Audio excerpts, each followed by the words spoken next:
So lovely to see you all. It looks like a really popular session today. We'll be starting very shortly, just in a few moments or so. So while we're waiting for people to join, I'll just run through a few bits of housekeeping. Straight away though, I want to get you tapping on the chat. It is a beautiful day here in Surrey, where I'm based today. I'm conscious that people are dialing in from all over the UK, but actually all over the world. I think we've got a few international people dialing in too. So I want to know, what's the weather doing wherever you are? So where are you? What's the weather doing? Let's see whereabouts people are dialing in from. And is it sunny outside of Surrey? Let's have a look. So whilst you're all popping your thoughts and comments into the chat, just a few things. So we are recording today's session, so there are a few people that aren't able to make it. So this will be made available to you afterwards, which is great. You'll see that you're all on mute. So as usual, we'll keep you on mute. If you have any questions or comments, then please do pop them into the chat, and we'll make sure that we deal with those as they come through, or at the end of the session. So I can see that the sun is shining outside of Surrey as well. Cloudy in Dubai. Oh, that makes a change, that it's sunny in the UK and not so much in Dubai. And sunny in Edinburgh too. That's really good to see. So Chelmsford, not quite so much. Brilliant. Oh, somebody got Guildford too, so not far away from me. That's great to see. So it sounds like we've got a sunny, bright session today then. So we are going to be having quite an interactive session today. There will be plenty of polls for you to take part in. And if you prefer to submit your questions privately, then you can do so to myself, or also we have Vicky from the Talent Labs team on the call today. So you can send your questions, comments through. Also, Vicky's waving. Hi, Vicky. And any technical difficulties, let us know. So I'm just trying to think if there's anything else that I've forgotten. We will be sharing a short feedback survey at the end of today, so please do fill it in, because it really helps us to make sure that we continue to provide the very best content. And I'm super proud that we've got JobTrain partnering with us today, because they're also the sponsors of the Talent Labs Awards. So you've still got a couple of weeks to get your entries in, everyone. We will share some information afterwards, but please do enter. It's been fascinating seeing some of the entries coming through so far. I personally love it. Really inspiring to see. So of course, we've still got a few more people joining. Brilliant to see such a busy session today, and it's such a popular topic. So we're going to be exploring what candidates want in 2025, and JobTrain have done this fantastic piece of research. I've had a sneak preview, really interesting to see. So I think you will all really enjoy it, and it really sort of matches in terms of what members are really looking for. So one of the top strategic priorities for people in our annual report this year was candidate experience. So clearly it's a challenge for people to get right. So hopefully some of the findings from today's session will really sort of help inspire and help your thinking. So I think I've done enough talking. So without further ado, I'd love to introduce Gary Towers, who is the Talent Intelligence Director at JobTrain. So Gary, if you'd like to come off mute, and I will pass to you. Good morning, Emma. Good morning, everyone. Thank you very much for the introduction. Joined by my colleague Giles as well. Hi, good morning, everybody. Delighted to be here, and so good to see so many of you joining this morning's session as well. Thank you. Should we start with some intros, Gary? I think we'll probably cox and box a little bit between this. So just in terms of quick intros to JobTrain and to us. For those of you that may not know JobTrain, we are an ATS provider. We sometimes say more than an ATS provider. So we've been delivering our recruitment technology solutions to a whole range of customers for over 20 years now. And we work with people like the whole of the NHS in Scotland, Odeon Cinemas, Paul Smith, all kinds of different organisations. In terms of our customer base, I think last year we processed or brought through our platform about 10 million applications. So there's a lot of volume there. And we have privileged access to an awful lot of data, which gives us some incredible insights into what's happening in the market. So with that in mind, and I'll hand over to Gary in a minute, we started surveying, with our customers' permission, a lot of the job seekers that are currently going through and candidates applying for roles, to understand in a far more detail what their motivations are, what their needs, what their wants are, and also splitting that down by different age groups as well. And that has given access to some really, really interesting information. So we're now producing these market reports twice every year. They're free and available to everybody. So if you want a copy, then by all means, I think either will provide you with a download link or something like that within this session. But within that is a wealth of information. There's a lot, probably far more than we could cover within an hour. So we condensed that down a little bit for this morning's session. But please, if you have any questions at all, then do pop them in the chat and we'll be happy to answer them. So I'm Giles, I'm Director of Strategic Development here at JobTrain, been here for well over 20 years now. So I understand recruitment and certainly applicant tracking systems, and delighted to be joined by Gary, who has compiled this market report. And Gary, quick introduction from you. Yeah, absolutely, Giles. So hello, everyone. I'm the Talent Intelligence Director at JobTrain, and myself and my team are very privileged to be able to have access to so much data. In terms of the service we provide day in, day out to our clients, we're very much data-driven consultancy. So with all this data, the important thing is not to just read it, but to actually do something with it. And I think you often hear comments like there's no such thing as a silver bullet, but I often say, well, if there was, what would you fire it at? And sometimes people know the symptom, like a poor time to hire, but they don't know the cause. So trying to pinpoint what that silver target is before you can fire a silver bullet is very important. And that data scrutiny we provide often provides that lens, that insight to hone in on what are the things that we can do, often very small things, but that cumulative set of marginal gains can have a huge difference, whether it comes down to driving performance on efficiency or candidate engagement or diversity within your organization.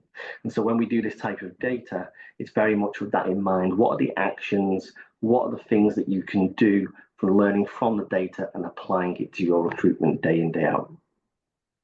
Amazing. Thanks, Gary. So in terms of summary, this data is based on a sample size of 7,000 candidates that responded to the surveys we presented them with across 21,000 vacancies. I just made a correction, actually. I had 11,000. It's about double that.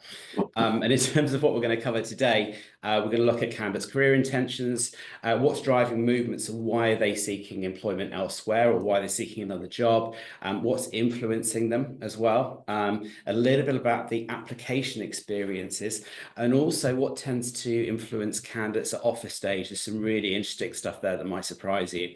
And of course, we can't do a session without mentioning AI a little bit in terms of how a candidate's responding to the growth or the explosion of AI. And then finally, towards the end, we've got an 8 to be great. So we've got some conclusions and recommendations based on all of this data. And then we'll share a little bit of an action plan for success. So with that, Gary, over to you. Next slide, I guess. Yeah, absolutely. And I think, for anyone who's already downloaded it and had a preview, had a read, they might notice that the order's slightly differently today. And the reason being is with a chance to talk about it, we can also refer back to the fact, as you said, Giles, we've been doing this for a few years now. So we've seen since around COVID when we started, some patterns that have emerged and some that have changed just in that 3 years that we've been doing it. And a few years ago, we go back and there was quite a lot of focus on career switches, people perhaps prompted by what went on in the world, deciding to have a complete change of career, change of lifestyle.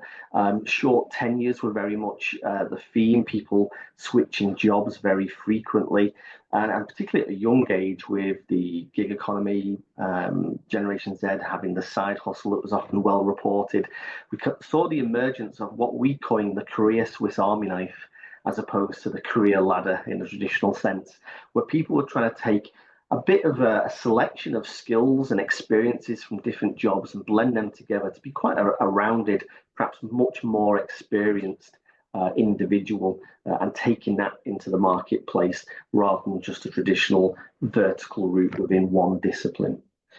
But already it's starting to change, and that's why we brought this slide to the beginning from later in the document, because the career ladder, we're starting to see almost a re-emergence, particularly at that younger age group on the right-hand side of the slide.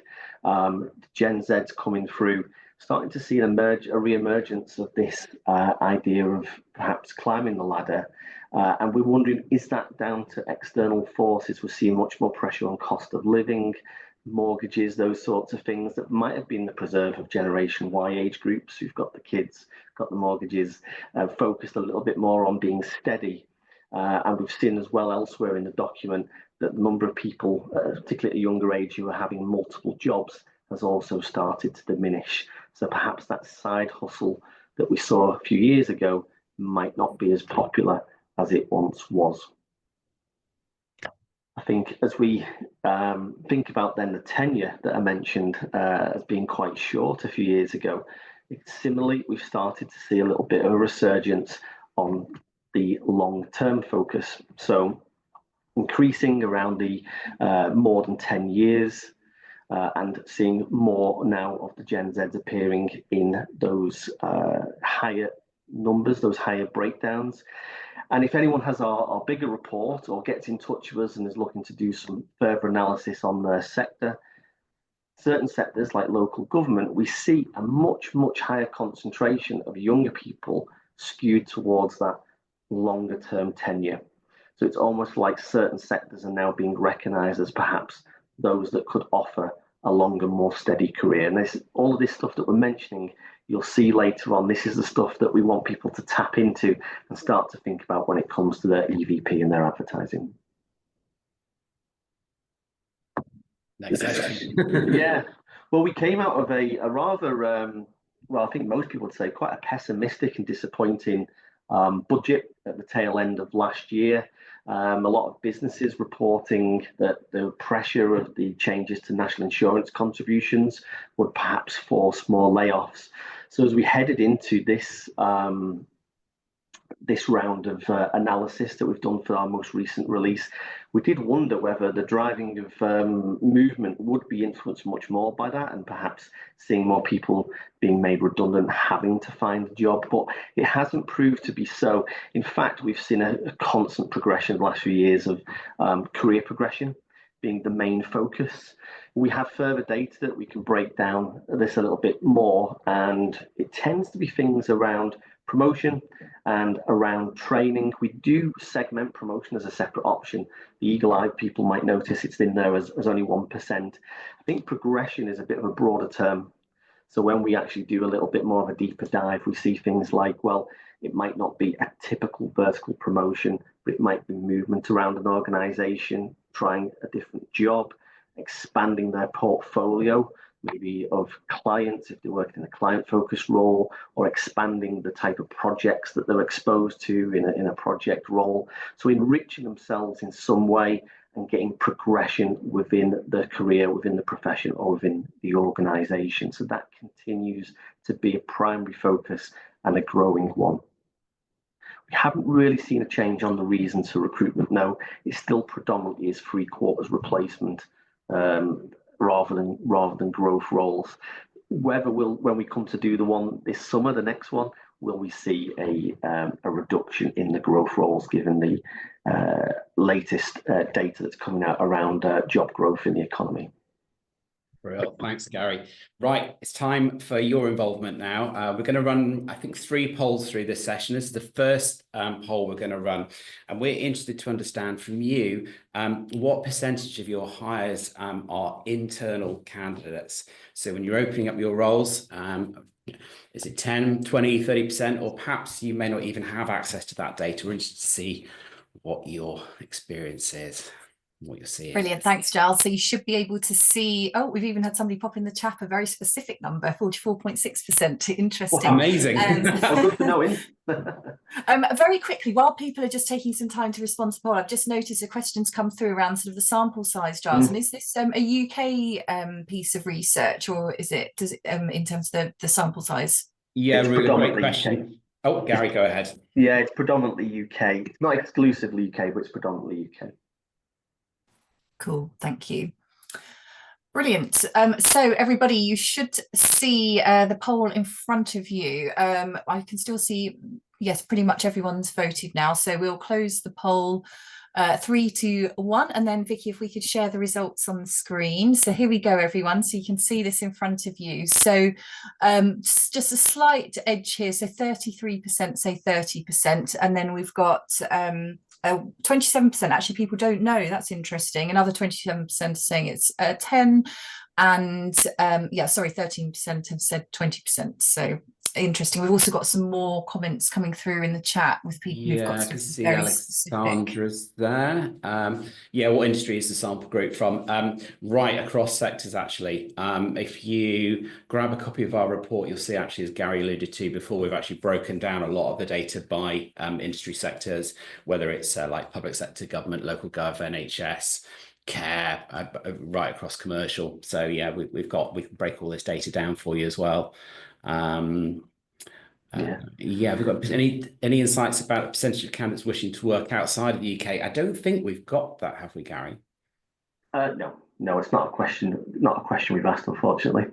There was a question. Perhaps that's a piece of research we can look at in the future. We'll send, in terms of where you can find the report, we can pop the link in the chat, can't we, Giles? And obviously afterwards we'll be able to follow up with and send you a link to the report too.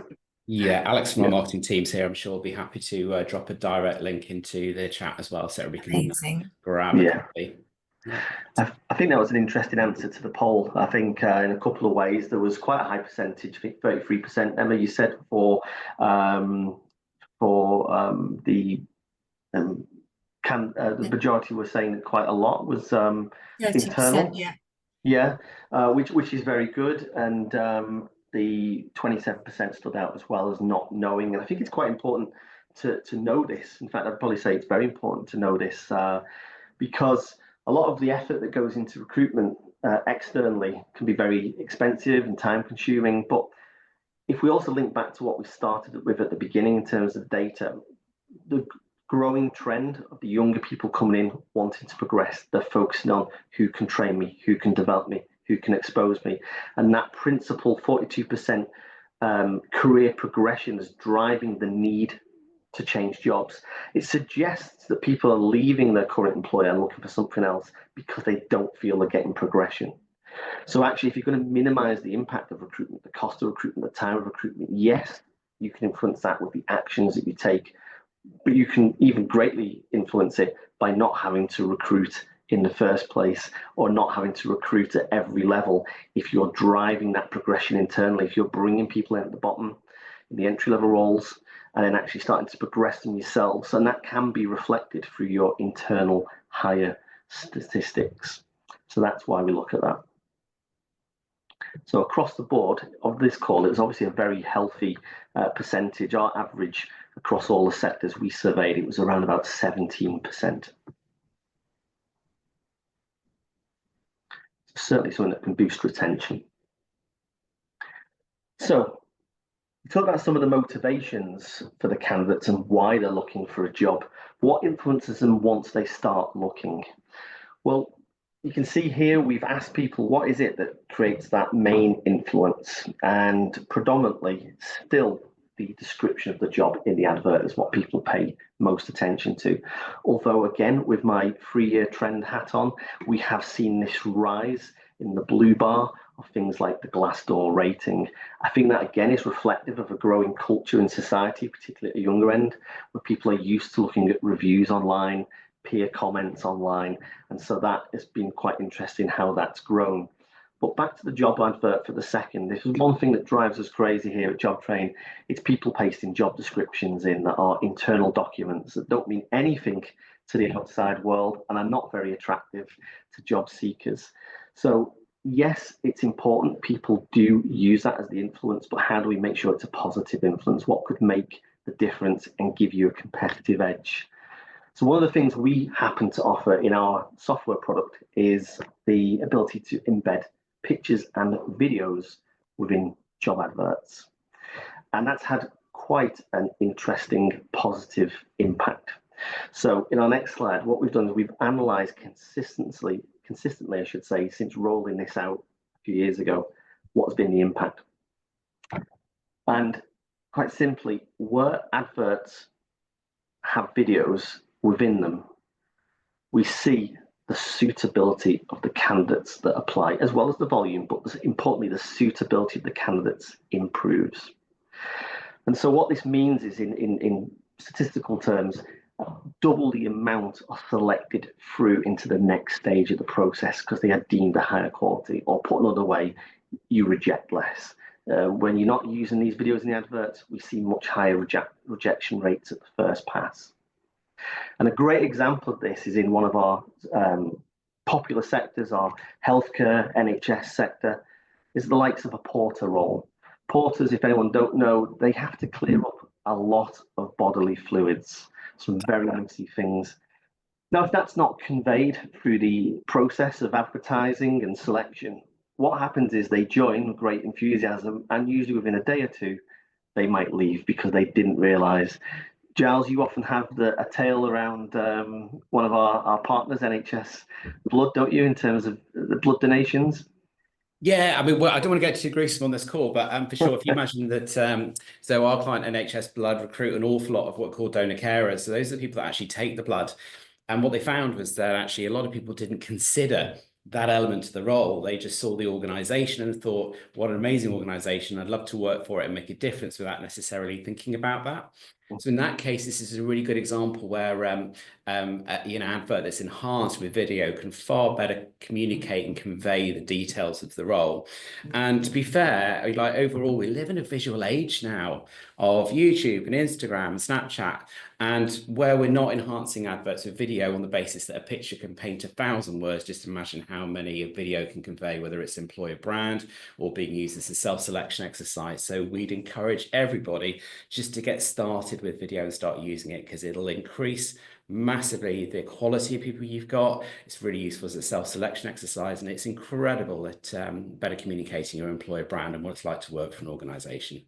Yeah, that's right. And I think Career Builder did their own research and said it boosts applications by around about 35%. I think it was a question that flew up briefly on the screen in front of me from Ruler, which said, does it improve the relevance? And the answer is yeah. I mean, that's what we're reporting. It's the suitability, the relevance, the quality, depending on your choice of words, of the candidates and the applications that are coming in. People see much better conversion. So again, that point, job description, they're looking at that. That's ultimately the gateway to making a decision. Are they going to apply? What else goes in there? So we put a big focus on ED&I here with our product. And as part of our research, we've asked people around their attitudes to that. And almost, you're talking above 90%, but almost everyone is saying that nowadays does make a difference. It matters. An employer's policies and processes with regards to ED&I if they're going to apply to work there. So I think, again, what we've done where we've worked on projects like this with clients, it's not the token gestures of just the imagery. People are paying attention, getting under the hood, using the glass doors we saw in the other previous slide, trying to find out what are the policies. So the kind of things that we see working would be actually having accessibility tools within your application process, making your process accessible, support through the selection process as well in terms of accessibility. Are you part of a disability confidence scheme? What is a guaranteed interview? Do you promote that? Athena Swan, for instance, in some sectors where you're trying to get better female representation in STEM subjects. What are your leave policies as well? It's all very well rushing out to the outside market and putting some great adverts out. But once people get the offer pack, does it actually tell them what they hoped? Does it have the right policies in there? Is there good leave policies, paternity, maternity, etc.? And ultimately, is the flexibility of work is become the norm now, contrary to what Elon Musk and others might demand. But it is pretty common that people expect a degree of flexibility around hours or around the location from where they work as well. And that leads us on to our next point, our next slide. We've asked people around that, how important is that flexibility? Yeah, absolutely. I'll just add on to that. I think also it's worth considering inclusion and around the application experience as well. That's very, very important. And that's something we'll cover off in a slide that's coming up shortly as well. So here we can see the answer is it might not be a surprise to many on the call, but it is still very, very important. the home working or the flexible working. And, you know, it's across pretty much all the age groups. I think we've done further analysis previously, and perhaps not going into that detail today, but the extremes, the younger ones, how they differ, obviously coming into the marketplace, getting into jobs, doing different things, wanting experience, wanting the progressions we talked about earlier. The boomers, this is your sort of the post-war babies, as it says in the brackets there, but they disappeared from the marketplace. It was well publicised through their ONS after COVID. They were massive, almost like quarter of the workforce disappeared around that age group.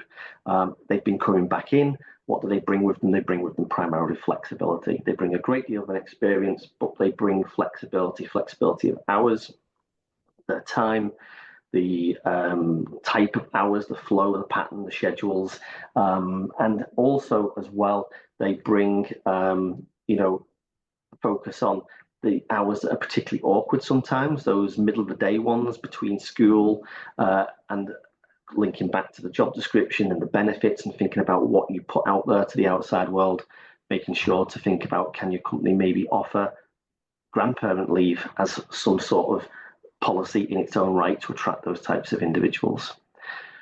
So we'll see later on in our action points, thinking about how you segment your advertising and having different messaging that appeals to the priorities of the different types of age groups in the different sectors is an important thing.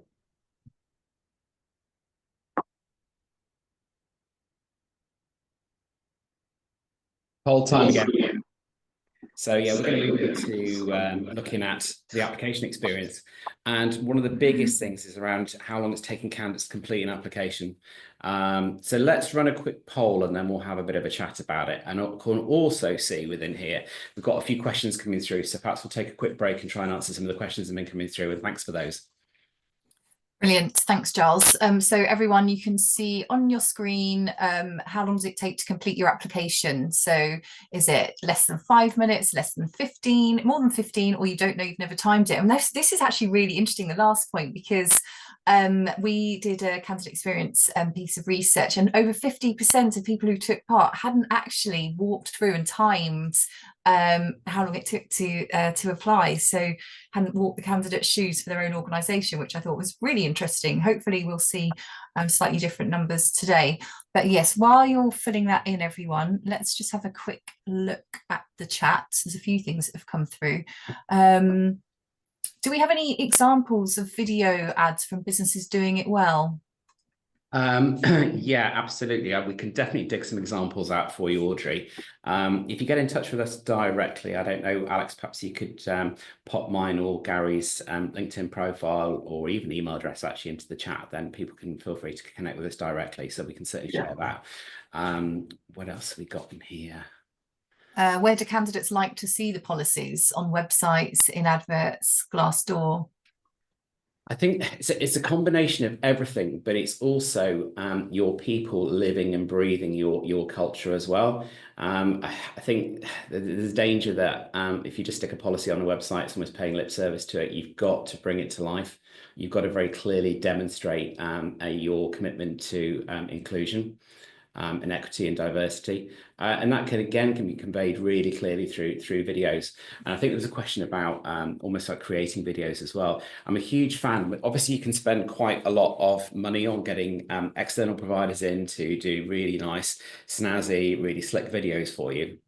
Having just actually done, we started our own journey about creating videos this time last year, and we've just completed our 3rd filming day in the office here at JobTrain. So we wanted to be able to far better convey what it's like to be here, but also put some faces behind the product and the service that we offer and things.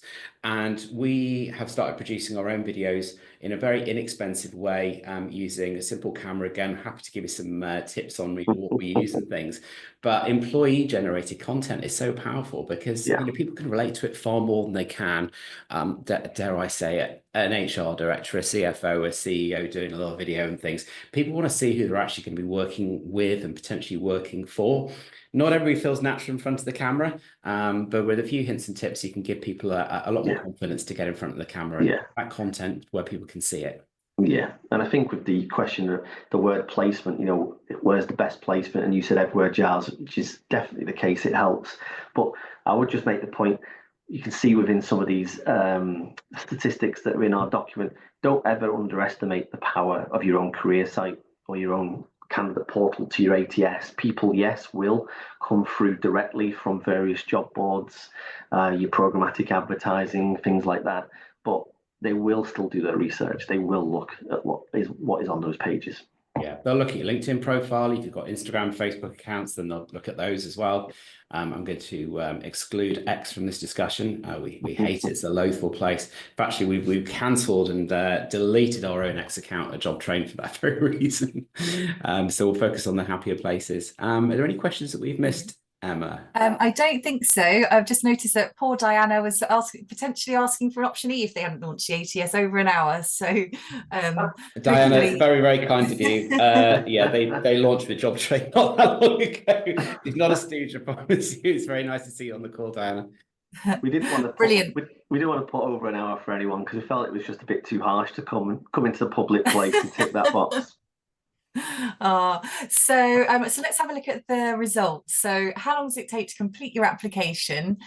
So less than 15 minutes is sort of the majority at 43%. Okay. We've got 24% saying less than 5, 22% more than 15 minutes, and 10% haven't timed it. So for those 10%, there you go. There's an action for you after today's session. Go and time how long it takes to apply for your roles.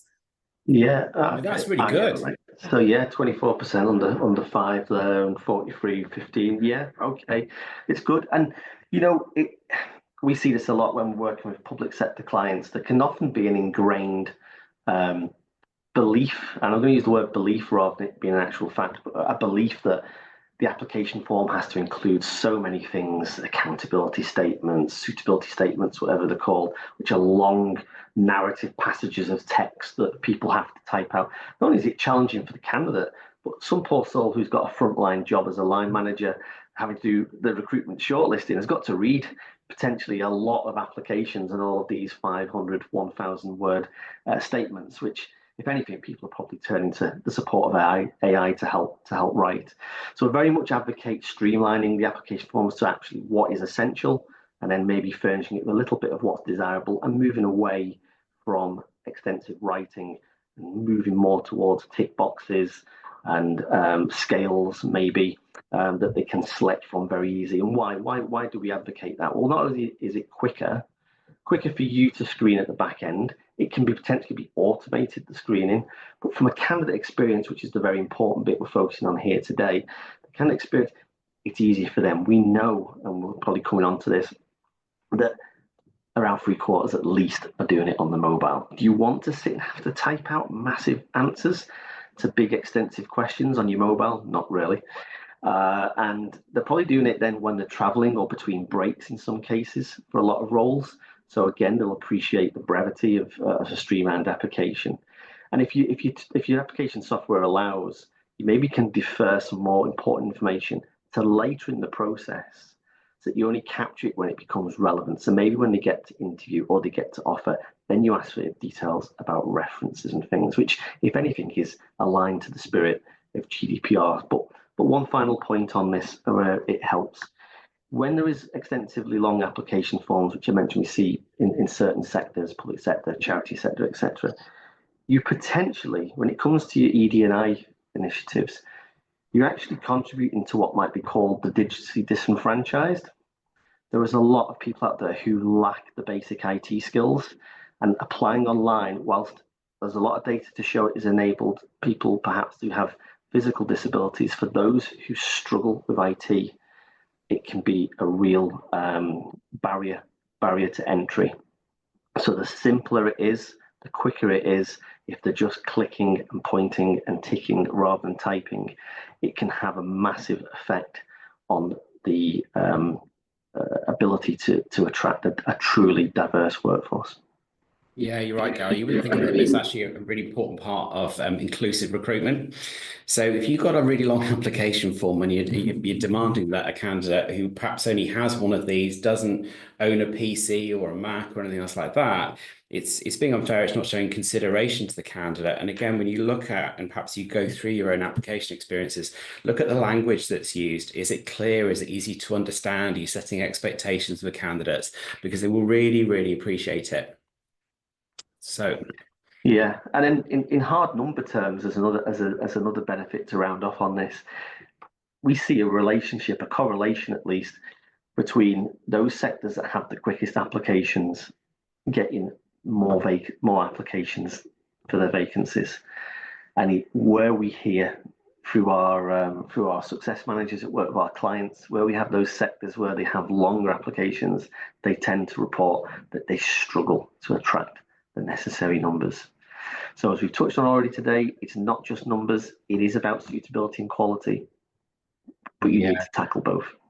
Sarah Jane makes a really good point about getting the balance right. Absolutely agree with that. And I think that's why Gary's making the point of, if you're using an ATS, then, and sadly, we don't see enough of this, utilize scored assessments a lot more. So whether you are assessing candidates based on values or competencies or skills, start to use those questionnaires because they're really, really easy for a candidate to use. It gives you a really early indication of those candidates that could be of most relevance. And, finally, it actually can't be cheated by AI. So at the moment, we're seeing so many examples of our customers or other people in the marketplace really struggling with the volume of candidates they've got coming through. And a lot of them are using ChatGPT to respond to things like personal statements and what have you. And it's causing a lot of frustration that can easily be removed just by using simple scored assessments.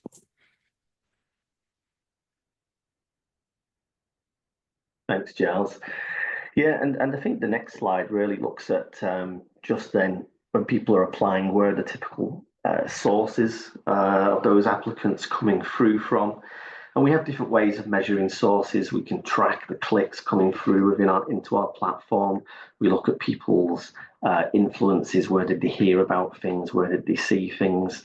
And we've summarized just briefly to touch on it in the next one, because there was a question earlier around placement, but how just in the next slide, Giles, the sources of those who applied and hired, we've just summarised a top three from the data, just showing the power of Indeed. We push out to hundreds of different job boards, don't we, Giles, from our platform, but Indeed is so dominant in so many sectors, and so that across the all sector average, it shows a heavy influence with regards to applications, but importantly the hires, the qualities there as well. So there is some great products there, and they do offer obviously the ability to push candidates' data direct from Indeed into ATS platforms as well, which is helpful to those candidates we've mentioned earlier who perhaps find application forms challenging. In terms of the accessibility, we touched on earlier as well around putting some substance behind some of the messaging, and we talked about accessibility. So you might make your application experience accessible. You can have that externally verified by a specialist third party and get an accreditation for that, as we've done. You might want to use a tool. Obviously, we work with our partners at Recite, who might be well known to people on this forum. That toolbar, we can collect data off the back of the usage on that toolbar that sits within the application experience, and that's where people can change the settings for the visual impairments, dyslexia, and some other things which I'll mention. And so, what is the usage? Well, across the board, it's around about 13%. It might not sound much, but if you think about the potential labour market in the UK, that does run into the millions potentially. There's quite a lot of the population who have got dyslexia, but increasingly in some sectors, what we're seeing is as high as sometimes a third, if not more, where English is an additional language is the case for the candidates. So also the ability to translate sometimes be very empowering for those individuals when they're perhaps having to understand complex questioning and answers that are in the application process. Sorry, Gary, I got a bit trigger happy then. We're moving through the process now. So now we're going to delve into what is influencing candidates when they come to the offer stage, and this stuff is quite revealing. Some of the stuff I love the most. Yeah. So I think for the last few years, we've had this stark shift around the move to hybrid working, whether that's the location or just the hours in which people work. And traditionally, there was always the incentive of pay. We've seen certain organisations, as I mentioned earlier, driving people back to the office, forcing them back. And we were interested, what's the reality? Do people really put a lot of influence on this when they're job seeking? And it seems to be the case consistently now when we ask this question. People are saying, yeah, absolutely. I would take the one with the more work-life balance rather than just the one with more pay. And I find that quite interesting. And we did wonder whether it's a flash in the pan, but it has been consistent. Now, it does differ when we break it down by generation. It does differ. You can see there on the right, younger people. It's been well reported the personalities of Gen Z on a general sense. They tend to be a lot more mercenary, a lot more transactional. These are my hours. This is the pay, and that's it. I'll be working to those hours for that money. So it's no surprise to us that we see that much lower bar on the right with regards to that focus on work-life balance. Absolutely. For those, if you look at the age groupings as well, for those of us that are a little bit older and may have families and young families as well, that attraction to be able to spend more quality time with our families by having a mix of working from home or being offered additional flexibility is a big draw. Certainly has been for me in the past, and my daughters all pretty much all grown up now, but back in the day I kind of wish that I perhaps had a little bit more flexibility. So I think it's a really positive thing. We're now moving into this era of a bit more consideration for people's lives outside of work. And I think when we come to, if people do follow our regular 6 monthly surveys, when we come to do the one this summer, the next one, this is going to be expanded. So this question is not going to have the binary choice going forward. It's going to have a wider range of answers as we try and understand perhaps is the differentiation now of what people place the most importance on. So that'll be interesting. Well, so now as we move it towards the latter stages of this morning's session, it's our final poll of the morning, and we're going to obviously touch on AI. So we're interested to see what your views of AI are right now. I mean, are you seeing it as a threat or as an enabler? And that might not just be related to your own work, but it might even be in terms of what is influencing your role as well. For example, like candidates are using generative AI, ChatGPT and that kind of stuff to start responding to applications and whatnot. So we're interested to see what your thoughts are on this. It seems to be moving all the time. Yes, absolutely. So so everyone, you can see the poll in front of you. So is AI a threat or an enabler? Maybe we should have had a both option. Yeah. So yes, no, or don't know. Or if you do have any comments or thoughts or anything you want to add, then do pop them in the chat as well. I was having a really interesting chat with someone the other day who said that from a sort of upfront perspective, in terms of the upfront recruitment process, AI was really helpful in terms of creating job ads, etc. But actually what they were seeing was a problem sort of push further on down the line, because if we've got AI enabled candidates, suddenly for some of their technical roles where they used to get, say, 15 applications, they were getting several hundred. So actually the problem was then a completely different problem, but still a challenge. Yeah, we've seen evidence of candidates that are actually creating you'll hear this phrase a lot more during 2025, agentic solutions, where they're using agents or actually combined AI solutions to actually automatically apply for roles. So they're just sat there at the press of a button applying for roles all over the place, which is why we're seeing a massive increase in some areas of applications coming in. But it is certainly something that it is changing our lives already. Yes, and sorry, Giles, I've just seen in the chat people are saying, is yes an enabler or yes a threat? So we haven't quite got the poll right there, have we? Let's realise. So pop your thoughts in the chat, everyone. But I'm seeing yes a threat. Let's do yes a threat. Let's go to yes a threat. Yeah. But I think we've yes, I'm not sure we can rely on this poll No. as a source No. of truth. So do pop your thoughts in the chat, everyone. Yeah. We can Good assure everyone though it was conversation worded about it. correctly for those we surveyed though. Yeah. Certainly here at JobTrain, it's changed our world completely.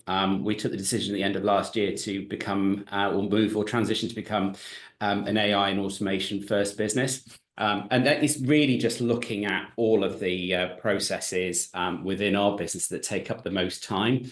And these are the transactional ones, the administrative ones, the ones that require churn, to allow us to focus a lot more on human relationships and high value tasks and things. And this is the journey we're going down. And obviously our platform now is increasingly having more and more AI elements introduced into it, or sometimes we a lot talk about AI, and Gary will say actually it's important to talk about IA. So it's intelligent automation. So rather than just placing all the focus on AI, it's looking at positively what can we automate to free up our time for higher value tasks.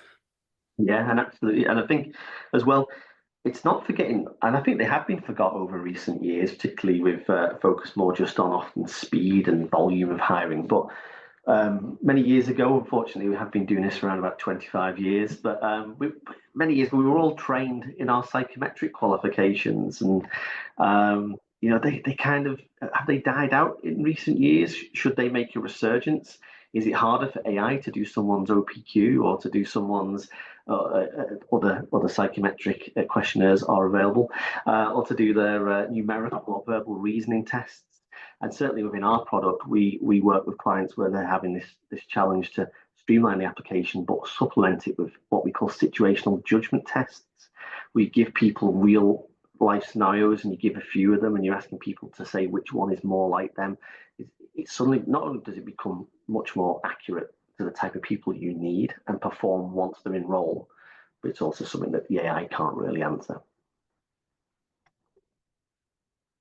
So what was our poll answer in the end, Emma? Did it disappear off screen then? There we go.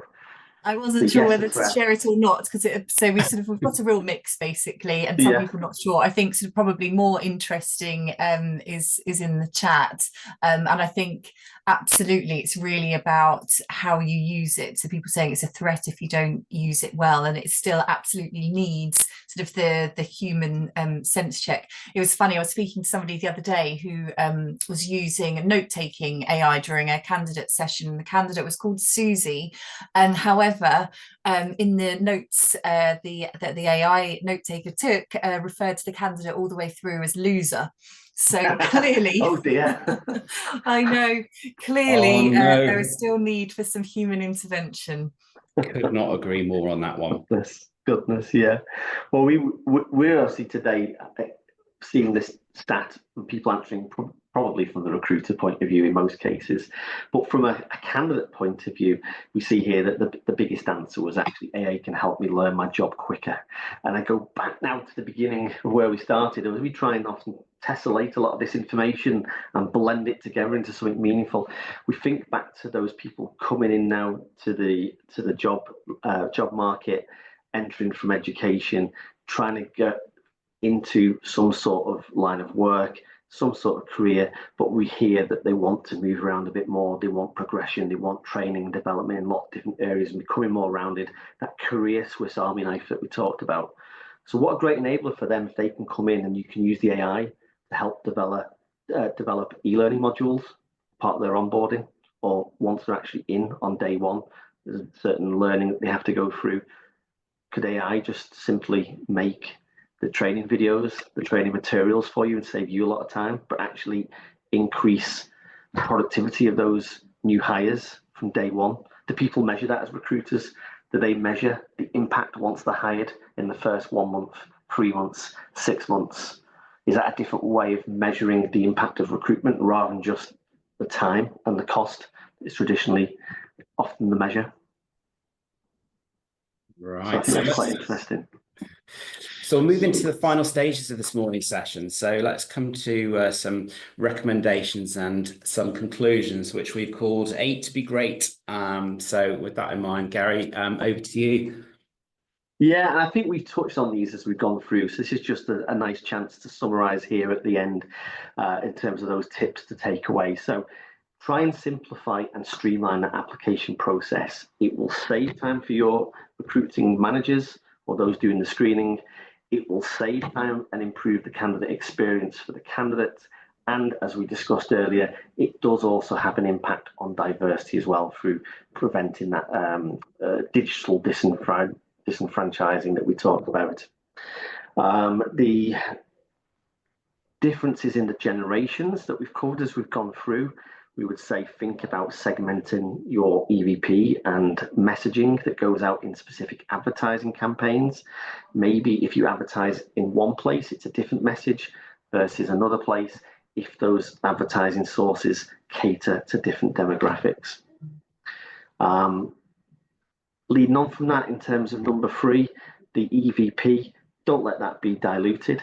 Really think about some of the things that are motivating the candidates. So again, to recap, the progression, the skills and training, the diversity, the flexibility, make sure that's covered somewhere. You know, if you can, use the videos as well, rather than just traditional written format.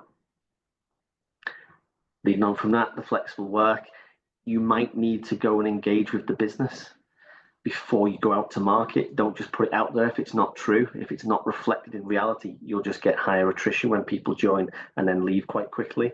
So make sure you work with the organization. If you can, bring some of this outside data in, bring some of the labor market information in, and actually say to the business at a high level, you need to workforce plan. You need to think about your retirements.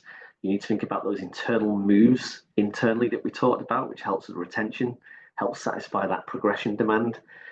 And then also then means that you can work in the meantime on entry level, bringing people in and making sure that all those policies are fit for purpose based on what people are desiring. Reduce candidate drop off with better engagement. Well, yeah, that's nice, easier said than done. But what we mean by that is we've talked a lot about attracting them in. We'll make sure it's meaningful, as we've said, and keep messaging it through the process as well. Why not keep it included as part of the communications as they go through the selection procedure? Make sure that during the interviews, are people doing the interviews on the same page? Are they reiterating a lot of this messaging so it becomes really ingrained? What you don't want to do is lose people at the offer stage. That's the most expensive time to lose them. Sometimes it's a black hole of onboarding, because you get all the compliance stuff, offers and contracts and stuff which need to be done, but then sometimes there's a complete lack of communication or engagement with new hires, and then they're just left wondering what's going to happen next. Is it really happening? Who am I going to meet? Who am I going to be working for? What do I wear? When do I arrive? All these types of things. And the fact is that in a busy market, you know, even post offer, people are going to continue to be approached with new job offers. So after all that hard work, effort, and never mind budget investment in bringing people through the process, just keep them engaged. Yeah, absolutely. I think I've touched on number 6 already in terms of what I mentioned about consulting with the business about workforce planning and how you go to market accordingly. The number 7 as well, I've already touched on with regard to using the data and trying to get those insights driving what your solutions should be. We have the sector breakdown, so if you download our full report that we've been touching on today, you'll find much more breakdowns, and then anyone who's working with us on projects, obviously we go deeper again sometimes as well. And then finally, that role of AI, or as Giles so nicely put, IA, the intelligent automation, flipping it on its head, how you use those tools, how are you using them, and also anticipating how the candidates are using them as well. Well, thanks, Gary. And finally, action plan. Yeah, there is a little action plan. So they're the recommendations, and there's a little action plan that people can keep as a little aid memoir, maybe tick them off as they go through. And this is just the last thing in the document if people download it, and it just talks through some of those steps really. What order might you go in? So think about that workforce planning, think about the generation gaps and differences, then work on your strategies accordingly for those differences. Keep working against the gap, have a vision in mind always, keep measuring as well, keep measuring where you're progressing against that, and keep reevaluating and altering your solutions accordingly. The recruitment strategies, keep targeting them according to those needs, according to those different demands from the labour market, from the specific candidates and generations in your sector. Get those videos in. They do need some upfront investment, but as Giles said, sometimes that peep show style filming. I don't mean peep show. I mean the Channel 4 TV show. I should clarify that sort of almost like walking around amateur style video can be quite popular. And then as well, don't just settle for the virtue signaling on when it comes to diversity. Make yourselves truly accessible. Focus on thinking much more around how those diverse groups will interact with you. Maybe that's CV writing workshops. Maybe it's interview technique courses. There's a lot you can do to boost those who find it hard applying for a job. And then finally, always keep it relevant. Don't hit people with selection processes or application forms that don't ultimately deliver something that's relevant. And a little comment on that, just to leave you as a food for thought. We want to work with an organisation that were getting thousands of applications for their sites in London. They were spoiled for choice, and none of those candidates were getting any responses back because the managers were overwhelmed. And when we did some analysis, we said, how on earth are you picking which candidates you take forward in the process? And the honest answer was, from pretty much all of the managers concerned, well, we just go down the list until we find the first person that can do the 3 a.m. shift on a Saturday, and then we just have them. In which case, why ask for an hour's worth of application form? A simple change to asking the question, can you do a 3 a.m. shift on a Saturday, meant they got a lot less candidates saying yes, and therefore they had a lot less labour-intensive process, had less people to screen, but the ones they did get could do what they wanted, what they needed, and there was also then no candidates walking away en masse with a very negative experience of that company because they were getting answers. Amazing, thanks, Gary. Yeah. That is bringing us towards the end of today's session. Just want to make sure that we haven't got any questions that we may have. We have. First of all, thank you so much. Utterly fascinating. So I'm sure everyone else enjoyed it as much as I did. There was actually a question that came through in the chat. So Fletcher said, surprised there was no data around culture engagement driving job changes, or did I miss something? I don't know if you have any insights there at all. No, you haven't, Fletcher, but that is absolutely something we can include and will include, actually, I would say, Gary. Yeah, absolutely. We're always, we're very much driven by what's coming through as the demand and the queries and the challenges that we're finding out, or sometimes it's what's going on in the marketplace and is proving a particular focal point. We will feed that into our next survey. So I think one of the things is, to be honest about it, you have to make sure that we don't overwhelm our participants with too much. So we do try and focus on what's a priority. So if again you want to mail us with some suggestions of what you think would be of interest to you, we can see if that would work for everyone, and if so, we'll include that going forward. Yeah, Fletcher, it might be of interest to you. We apart from doing wonderful virtual roundtables like we have today with Emma and the Talent Labs team, we do run some of our own webinars as well, pretty much on a monthly basis. And I did one, I think it was last month, on employee advocacy with one of our partners, MySay, that focus quite heavily on looking at basically employee sentiment. So new hire interviews, stay interviews, as well as offboarding or leavers interviews, and focusing on understanding a little bit about employee advocacy, how you can harness it and understand it. So that was actually quite an interesting session. I think there's an article on our website, and also you can access the recording back if that's of interest. Brilliant. There is one more question, which is a really good one to end on, actually, from Sarah. Hi, Sarah. Hope you're well. All from sunny Portugal. If there would be one thing that surprised you on the findings compared with the last year's survey, what would that be? I thought that's a really good question, Sarah. Yeah, it is a great question. I saw that pop up, and my head was starting to rapidly think, right, what's my answer going to be for that one? Brilliant. There's no one particular single stat that made me fall from a seat, because, as I said, we've been doing this every 6 months, and so there has been a degree of consistency so we can understand some of the changes and the trends. I think it's probably a blend of a few, and it's that summary I gave at the beginning around, I think we've seen a shift at the younger age group. A few years ago, it was quite starkly different what we're dealing with. It felt like we had a bunch of very young, almost like gig economy style workers flipping and flopping with no real desire for the longevity and the focus on one single thing. And I think we're seeing a shift. And even ourselves here at JobTrain, where we as part of our Good Employment Charter, we bring in a lot of school work experience kids, A-level kids doing work experience, apprentices. We've seen that shift with them. They're looking now for things like apprentice degrees. It's the number one thing. Can you get an apprentice degree where you can get a degree whilst working on the job? So something has